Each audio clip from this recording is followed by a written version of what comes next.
Assalamualaikum. Halo, Assalamualaikum. Halo, Assalamualaikum. Waalaikumsalam warahmatullahi wabarakatuh. Dengan siapa di mana? Dengan hamba Allah di Sumatera Barat. Masya Allah. Baik, kita bersolat terlebih dahulu. Allahumma sholli ala Sayyidina Muhammad wa ala ali Sayyidina Muhammad. Allahumma sholli wa sallim barik alaihi wa ala sahbihi. Baik, silakan langsung bertanya kepada Buya. Assalamualaikum Buya. Waalaikumsalam warahmatullahi wabarakatuh. Ini saya mau tanya soal permasalahan rumah tangga. Silakan. Ini agak panjang sedikit ya Buya. Enggak, lagi. Ya, Boleh silakan. panjang, tadi persingkat juga. Oke. Silakan. Saya menikah 2010. Terus saya punya anak di 2011. Di 2013 saya ada Posisi Mungkin suaranya kurang, Jelas. jadi agak kadang jelas, kadang hilang. Mungkin mungkin posisi, kalau pakai headset. ya, jadi lebih dipaskan lagi mungkin supaya suaranya tertangkap baik di sini. Halo. Ya. Nah, ya baik seperti itu. Oke. 2013 saya ada bertengkar dengan suami saya. Lalu karena di situ tuh saya bilang ke suami saya kalau ya udah pulangin saja saya ke orang tua saya, bilang gitu. Saya waktu itu ucapan kinaya itu saya nggak tahu, mungkin suami saya juga nggak tahu. Lalu dia ya udah besok saya pulangin kamu, bilang gitu sambil marah kan Buya. Habis itu malam itu juga dia pergi pulang ke rumah orang tuanya, ditinggalin saya di rumah kontrakan. Itu saya lalu sebelum 3 bulan kami baikan lagi dan tinggal lagi di rumah orang tua saya. Di rumah orang tua saya, lalu beberapa bulan kemudian saya berantem lagi karena anak saya jatuh ke parit, berantem besar. Lalu suami saya pergi lagi Buya. Terus tapi dia tidak ada mengucapkan kata-kata cerai atau apapun. Dia pergi sampai sebelum setahun dia pernah mengajak saya untuk balikan. Cuman saya pengennya dia datang ke rumah saya, tapi tidak ada kelanjutan apa-apa sampai setahun. Dan dia pernah entah saya pun lupa, waktu itu di tahun 2014 saya kami pernah ke pengadilan, tapi yang saya datang dia datang, lalu cuma saya yang menghadap ke di pengadilan, tapi dia pergi. Nah itu setelah saya naikkan ke laporan, saya nggak ada melanjutkan apa-apa lagi Buya sampai setahun. Dan kami baikan lagi Buya, tapi di sana saya tidak ada akad. Setelah itu 2015 sampai ke 2016 saya baikan lagi dengan suami saya. Di Agustus 2016 kami bertengkar lagi. Di tahun Februari 2017 dia mengucapkan talak untuk saya. Terus 2017 dia talak, kami tidak ada pengurusan ke pengadilan. September kalau nggak salah saya akad lagi dengan suami saya sampai sekarang. Tapi setelah 2017 itu akad nikah saya 2017 itu, suami saya kalau marah selalu bilang, dia pernah bilang ya udah pulang aja kamu, ya udah pergi aja gitu tuh, dalam keadaan marah. Terus dia pernah SMS kakak saya bilang kalau adiknya nggak bisa saya ajarin, tolong diajarin, tapi kalau keluarganya nggak bisa ajarin, ya udah saya juga nggak bisa ajarin, bilang gitu. Tapi setelah saya tanya, dia bilang nggak ada niat apa-apa, cuman mau saya bilang mungkin karena saya takut bercerai atau apa, atau mengancam saya nggak tahu itu Buya. Lalu terakhir entah apa ada lagi, dia bilang dia keluar kota. Waktu itu ada masalah karena ada orang datang malam-malam ke rumah saya cari dia. Saya WA dia pagi-pagi, saya marah, kok ada malam-malam orang datang karena saya melawan dia keluarkan. Ya udah apa kata dia bilang kata-kata kinayah gitu Buya. Tapi setelah pulang dia dari luar kota, dia bilang dia nggak ada niat untuk Baik. bercerai. Baik. Dia bilang, ya itu yang saya ragu, yang saya tanyakan itu dalam rumah tangga saya ini selama dari 2010 sampai sekarang itu talak yang ada dalam rumah tangga saya itu udah jatuh berapa, Buya? Yang pertama waktu saya bilang, Kak, pulangin saja saya gitu, itu apakah udah jatuh talak? Baik. Buya. Baik, insyaallah.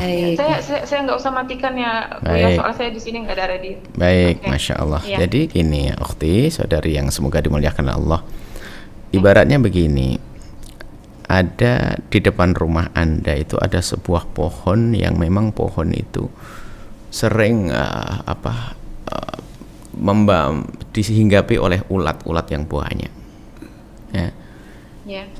ulat yang banyak. Tapi Anda hanya menyibukkan ulat yang jatuh di bawah itu. Anda ribut terus urusan ulat yang kecil-kecil ini. Anda tidak tahu bahwasanya sebabnya adalah pohon yang gede ini. Artinya Anda selama ini hanya membahas tentang pembahasan perceraian yang tidak jelas juga, sementara Anda tidak membahas tentang kenapa permasalahan yang menjadikan sebab ucapan-ucapan yang mengarah ke perceraian itu ada. Jadi jangan hanya sibuk ngurusi masalah kalimat cerainya tadi. Kenapa? Apa sih sebabnya kok sampai berkali-kali hidup rumah tangga kok berantem terus? Mungkin saya bisa menangkap dari sini Anda mungkin ngakui Anda itu keras orangnya ya. Iya. Karena hanya sekedar datangi orang saja, kenapa harus marah-marah dengan suami? Suami Anda kan manusia, urusan dengan orang banyak. Bisa jadi malam-malam itu orang mau ngasih duit, kenapa Anda marah-marah duluan? Yang benar itu. Jadi kayaknya hidup Anda biasa dengan cara marah. Orang malam-malam datang ke rumah Anda, ya mungkin orang jauh, mau ngepasin sore nggak bisa, mungkin mobilnya terlambat dan sebagainya. Mestinya Anda tinggal ngasih tahu ke suami tanpa harus marah-marah. Dari saya bisa ngebaca, bisa jadi Anda memang juga lumayan memicu emosi suami. Dikit-dikit Anda marah. Nah ini mungkin ya, ulat-ulat gede itu dari sini. Daun-daun rontok dari pohon itu, ini loh mungkin pohonnya Anda sendiri. Mungkin bisa jadi Anda kurang sabar, Anda kurang santun, sehingga memicu emosi suami. Karena di dalam marah pun tiba-tiba di awal kisah, awal pertanyaan Anda mengatakan, pulangkan saja ke rumah orang tua saya. Kan gitulah, Anda minta dipulangkan, kan? Mungkin Anda merasa tidak puas atau apa, Anda marah. Jadi mungkin ini yang perlu dibenahi adalah diri Anda sendiri. Yuk kita menjadikan hidup kita tidak diwarnai dengan amarah, emosi dan sebagainya. Semuanya kita harus belajar ya. Semuanya harus belajar bagaimana kita untuk tidak membawa hidup kita dengan marah, dengan emosi dan sebagainya. Itu untuk kuncinya dari sini.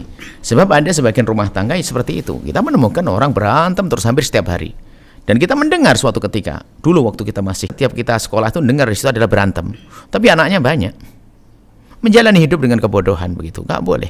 Tentunya itu adalah orang tidak mau menyadari. Dia hanya berhujah, memang saya begitu kok, saya keras kok. Kamu tahu tentang saya dong. Kamu mengerti saya dong. Lah ini cara hidup yang salah tuh kalau selalu menuntut orang untuk mengerti tentang dirinya. Tapi orang hebat adalah bagaimana aku mengerti tentang pasanganku. Anda mulai berubah saat ini. Anda berubah, sudahlah, nggak ada perlunya marah dan emosi. Anda perlu tahan dulu. Kalau Anda mau marah saat itu, Anda jangan telepon malahan. Anda mengambil air wudhu, Anda sholat 2 rakaat, mungkin Anda makan yang enak dulu sambil berzikir, baru setelah tenang Anda bicara kepada suami. Baru orang datang langsung Anda telepon marah-marah.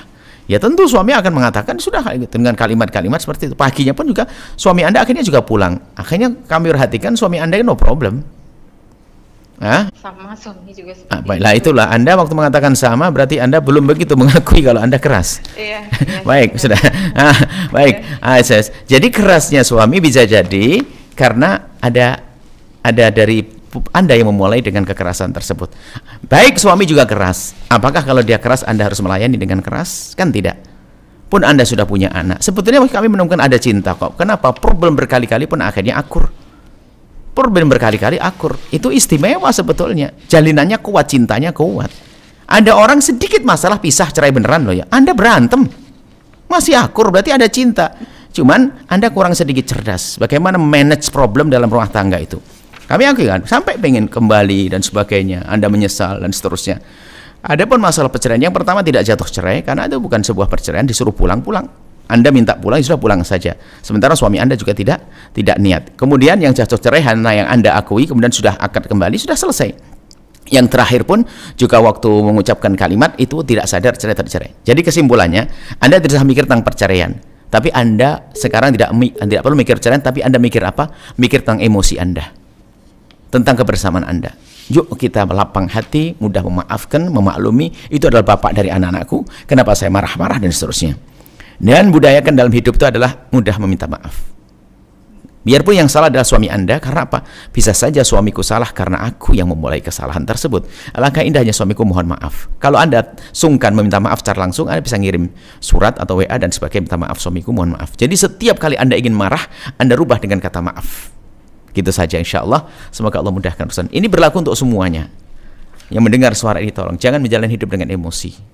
Kadang begini loh, faktor kedekatan. Mohon maaf, Anda punya anak yang sangat dekat dengan Anda. Biasanya karena kedekatan itu mudah kita marah. Itu adalah biasanya seperti itu adalah. Karena apa?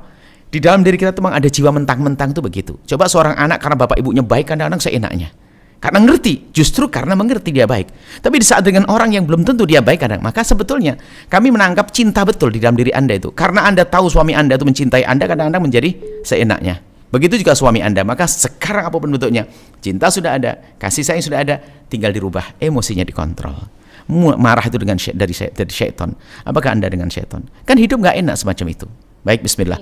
Pokoknya kalau Anda marah, ambil air wudhu, langsung tinggalkan dulu, tahan dulu. Pokoknya tidak akan nemui suamiku kalau aku masih marah. Bismillah. Anda dandan yang cantik, kemudian pakai dandan yang bagus, langsung keluar. Tidak jadi marah, dari jadi cemberut, menjadi senyum. Itu aja insya Allah. Semoga Allah akan memuliakan Anda. Salam untuk suami. Semoga suami Anda mendengar ini. Kalau suami Anda juga orang suka marah-marah, harus berubah semuanya. Kita rubah hidup kita bukan dengan amarah. Wallah alam bisawab. Jadi untuk masalah perceraiannya sudah selesai, enggak ada. Jangan dipikir lagi masalah perceraian. Anda tidak boleh mikir perceraian sudah. Anda percaya dengan saya atau tidak? Sekarang. Hah? Halo? Ya. Kalau Anda percaya, percaya? Ya sudah, jangan ngomong perceraian. Anda jangan ngomong perceraian, Anda sekarang pokoknya nggak boleh marah. Kalau Anda marah langsung gigit garam sana. Atau gigit gula yang manis. Sudah, pergi. Jangan. Jadi insya Allah rumah tangga saya ini aman. Aman. Buya tahu ada cinta, percaya. Buya ada cinta, Buya ngerti ada cinta. Segitu perparahnya pun masih Anda ingin bergabung, bertemu kali kok. Sampai Anda bertanya ini kan. Tidak ingin bercerai. Nah, sudah. Makanya jangan sampai ada sebab itu. Jangan membuat sebab-sebab itu. Insya Allah bahagia semuanya. Amin. Indah. Salam takdim buat suami. Salam untuk suami. Kalau selalu dengar ini kalau perlu. Besok ada videonya juga ada besok. Syukran, masya Allah. Baik. Cara menonton videonya YouTube-nya banyak di YouTube Buya Yahya. Kalau ngambil Buya Yahya, YouTube-nya yang resmi Al-Bahjah TV atau Buya Yahya. Jangan ambil yang lainnya. Al-Bahjah TV, YouTube Al-Bahjah TV atau Buya Yahya. Itu yang resmi. Baik. Saya terima kasih. Baik, Masya Allah ya, terima kasih atas jawabannya. Dan tadi kepada hamba Allah di Sumatera ya, Barat, semoga bisa memahami apa yang sampaikan. Intinya pernikahan Anda aman, hanya perlu untuk menjadikan aman lagi ke depannya, yaitu dengan cara menjalin hubungan semakin lebih indah dengan suami, yaitu dengan kelembutan, dengan keharmonisan, dan menghindari perselisihan ya. Insya Allah semoga Allah memberikan kemudahan dan menjaga rumah tangga kita semuanya. Setelah Anda menyaksikan video ini, jangan lupa berselawat kepada baginda Nabi Muhammad sallallahu alaihi wa alihi wa sahbihi wasallam.